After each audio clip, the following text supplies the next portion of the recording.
दोस्तों, इस कहानी के माध्यम से आप जानेंगे कि आखिर एक इंसान की कीमत क्या होती है। एक बार एक टीचर क्लास में पढ़ा रहे थे। बच्चों को कुछ नया सिखाने के लिए टीचर ने जेब से 100 रुपए का एक नोट निकाला।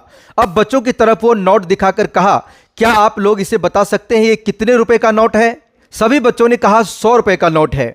अब उस टीचर ने उस नोट को मुट्ठी में बंद करके बुरी तरह से मसल दिया और मसलने के बाद पूरी तरह से नोट कुचला जाने के बाद अब टीचर ने दोबारा पूछा कि भाई इस नोट को कौन कौन लेना चाहता है? तो फिर सभी बच्चों ने एक स्वर में कहा कि हम लेना चाहते हैं, हम लेना चाहते हैं। अब उस टीचर ने उस नोट को जमीन पर फेंका और अपने जूते से पूरी तरह से कुचला। फिर टीचर ने नोट उठाकर फिर से बच्चों को दिखाया और पूछा कि अब इसे कौन लेना चाहता है? सभी बच्चों ने फिर से कहा कि हम लेना चाहते हैं।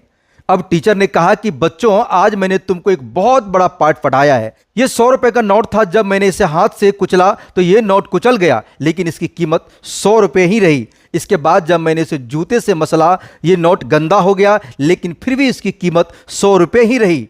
ठीक वैसे ही इंसान की कीमत है और इंसान की जो काबिलियत है वो हमेशा रहती है। आपके ऊपर चाहे कितने भी मुश्किलें आ जाएं, चाहे जितनी भी बड़ी मुसीबत के धूल आपके ऊपर गिर जाए, लेकिन आपको अपनी कीमत नहीं गंवानी है। आप कल भी बेहतर थे और आप आज भी बेहतर हैं।